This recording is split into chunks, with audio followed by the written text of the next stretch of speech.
V Brežiškem posavskem muzeju, ki s številnimi dejavnostmi sodeluje v projektu Advent v Brežicah, so pripravili prav poseben dogodek. Z njim predstavljajo leto baroka v Sloveniji. Tokrat so svoje obiskovalce povabili na sprehod po gradu z lučkami.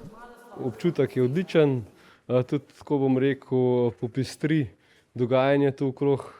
Glede na to, da smo pač v veselem decembru pa tako naprej, je to še sploh dobrodošlo. No. Že ko smo bili prejšnjič tukaj, smo izvedeli ogromno o teh stvareh. Tako da zanimivo, poučno.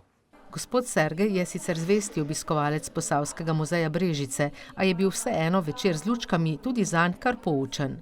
Marsikaj, posebno tudi razlage v Viteški dvorani, ki si jo videl dostikrat, ampak nikoli ne najdeš tistih detajlov, iz katerih bi lahko razbral kaj novega, kakšno novo zgodbo. Predvsem so važne zgodbe. Nove zgodbe, ki ga bodo vodile v muzej tudi v prihodnje. Seveda, tiste like na slikah, pa like, ki so zraven mene tudi. Kdorkoli ljudje, ki pridejo zraven, logično.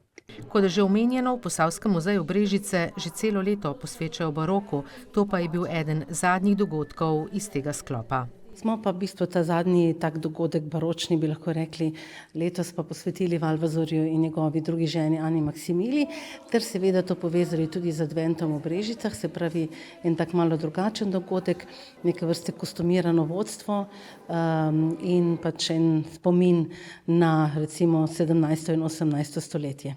Obiskovalci so si ogledali več točk Brežiškega gradu.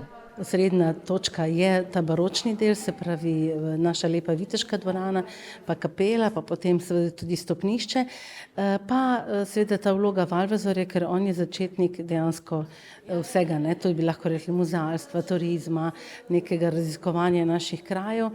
Ni sicer veliko hodil v Brežice, ampak sej mi smo Posavski muzej, govorimo o Posavju.